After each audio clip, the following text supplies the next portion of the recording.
सुशील कुमार मोदी के ट्वीट को मैंने कभी सीरियसली नहीं लिया। मुझे नहीं लगता है कि वो बहुत सीरियस लीडर रहे हैं कभी, और इस बार तो है ही नहीं, उनकी प्रासंगिकता ही नहीं है। तो बेवजह जो है झूठ साँच बोल करके और जो मूल सवाल है उसे गुमराह करने का प्रयास अक्सर उनका होता रहा है।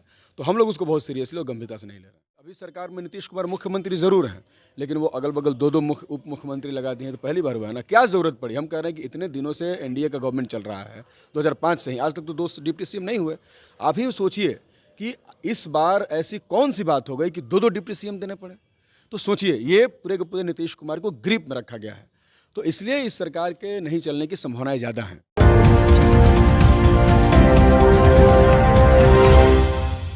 नमस्कार, मैं आशुतोष।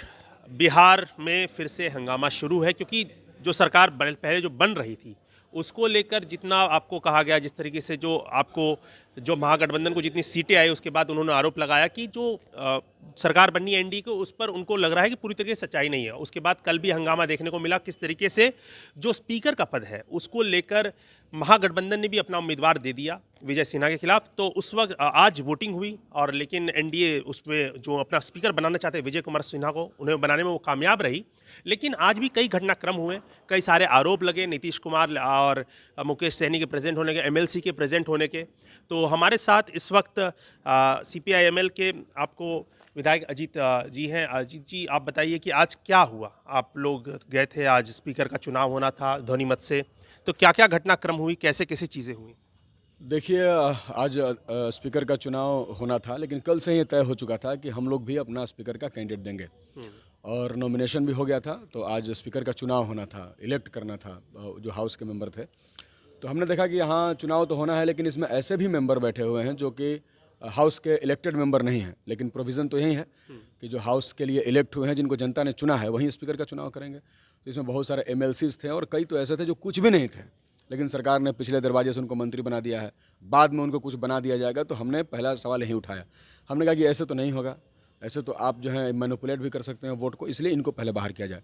तो इसमें हमारी जीत हुई, उनको बाहर किया गया। उसके बाद हम लोगों की ये डिमांड थी कि यहाँ गुप्त मतदान किया जाए। जब हम लोग गुप्त मतदान से चुन करके आते हैं तो कोई भी चुनाव गुप्त मतदान से क्यों नहीं होगा? और ये मान्यता है लोकतंत्र में और भारतीय संविधान में कि गुप्त मतदान जो होता है वो ज़्यादा फेयर होता है। तो इसलिए हमने कहा कि लोकतंत्र को बचाने का सवाल है। चूँकि प्रोटेम स्पीकर की तरफ से तो ये हो रहा था कि हर हाल में विजय सिन्हा को हम अध्यक्ष के रूप में स्टेब्लिश कर दें और पूरा का पूरा ये कर दें। परंपराओं की दुहाई दी गई, कहा गया कि इतिहास में आज तक कभी नहीं हुआ है, पक्ष और विपक्ष मिल करके अपना सदन चुनता है। नैतिकता की बातें बहुत सारी की गई, लेकिन हमने कहा कि लोकतंत्र सबसे ऊपर होता है, नैतिकता से भी ऊपर होता है और परंपराओं से भी ऊपर होता है और संविधान उससे भी ऊपर होता है। तो हमें संविधान को बचाना है, इसलिए लोकतंत्र को स्थापित करना सदन में तो कम से कम ज़रूरी है। लेकिन हमने देखा कि सरेआम जो है लोकतंत्र का माहौल सदन के अंदर उड़ाया जा रहा था। तो इसके लिए हमने ज़बरदस्त आंदोलन किया। पूरा विपक्षी जो पार्टियां हैं, तमाम पार्टियों की गोलबंदी थी। हम लोग बेल में भी गए, 3-4 बार गए और लगातार हम लोगों ने लड़ा। फाइनली जो है मत विभाजन हुआ, काउंट करके जो है ये फैसला उनको लेना पड़ा, लेकिन फिर भी हम इससे सहमत नहीं थे। हमने कहा काउंट करके मत लीजिए, क्योंकि बहुत सारे ऐसे भी मेंबर होंगे, किसी भी पार्टी के हो सकते हैं, जो कहीं भी आपने नीतीश कुमार का बात बोला कि मुख्यमंत्री मौजूद थे, तो क्या उनके रहने से क्या बाकी जो विधायक उन पर कोई दबाव रहता, वो अपना जो मत है वो निर्भय होकर नहीं दे पाते? बिल्कुल, वो एक सिर्फ मुख्यमंत्री नहीं है, बल्कि एक पार्टी के चीफ भी हैं, और चीफ होने के नाते उनके पार्टी का कोई भी एक मेंबर लोकतांत्रिक अपने अधिकारों का इस्तेमाल कैसे करेगा? वो नहीं कर सकेगा। इसलिए उसको करने के लिए वहाँ पे उनका नहीं होना बहुत ही ज़रूरी है। और वो इलेक्टेड मेंबर भी नहीं हैं, वो एमएलसी हैं, तो इसलिए उनका रहना वहाँ किसी भी तरह से वो ज़रूरी नहीं है, न्यायिक बात नहीं है। लेकिन फिर भी उनको रखा गया, ये कहते हुए कि परंपरा है, सीएम को कैसे बाहर निकाला जाए। इलेक्ट हो जाएंगे जब स्पीकर, तो इनको सीएम ही लेकर के जाते हैं चेयर पर बिठाने के लिए। तो हमने यह भी कहा कि भाई इलेक्ट हो जाने दीजिए, फिर आप सीएम को बुला लीजिएगा। लेकिन ये सब परंपराओं की दुहाई दे करके आज सदन के अंदर लोकतंत्र का माहौल बनाया गया, लोकतंत्र का मजाक बनाया गया, जो कि ठीक नहीं। अभी जैसे प्रोटेम स्पीकर है, आपको बनाए गए थे, आपको जीतन राम मांझी, लेकिन बहुत चीज़ें महागठबंधन की तरफ से कही जा रही है, आपकी तरफ से कही जा रही है। क्या 5 साल जो ये सरकार है उसको बार बार कहा जा रहा है महागठबंधन की तरफ से कि ये इसको चल नहीं सकता है ये सरकार? आपको ऐसा बार बार क्यों लगता है, उनके पास 125 का आंकड़ा होने के बावजूद एनडीए के बाद, कि ये सरकार नहीं चलेगी?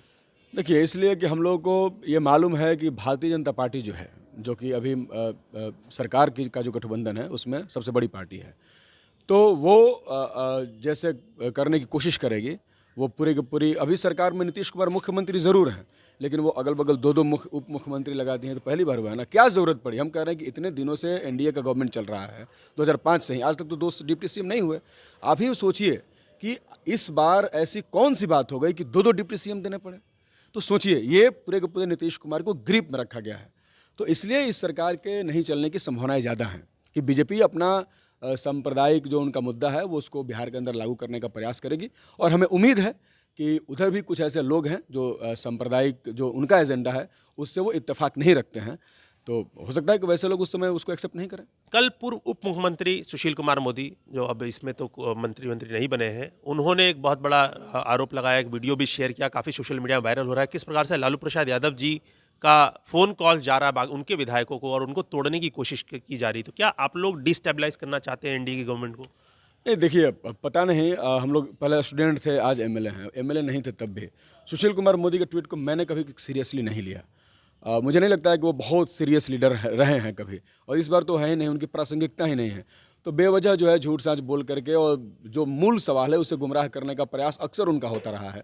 तो हम लोग उसको बहुत सीरियसली और गंभीरता से नहीं ले रहे हैं। अब है कि कल आपके जो किसान को मुद्दों को लेकर, मजदूरों को मुद्दों को लेकर एक स्ट्राइक चला है जो किसान बिल के विरोध में, उस पर आप लोग कल, क्योंकि अब आप लोग अच्छी संख्या में अंदर हैं विधानसभा के भीतर, तो आप लोग कल विधानसभा के भीतर क्या करने जा रहे हैं? तो बिल्कुल हमारी ये मांग है कि बिहार के अंदर कम से कम जिस तरीके से लेबर कोड बनाया गया, जिस तरीके से श्रम कानूनों को ख़त्म कर दिया गया, मजदूरों के तमाम राइट्स छीन लिए जा रहे हैं, उत्तर प्रदेश, मध्य प्रदेश से इसकी शुरुआत हो चुकी है, पूरे देश में बीजेपी इसको लागू करना चाहती है।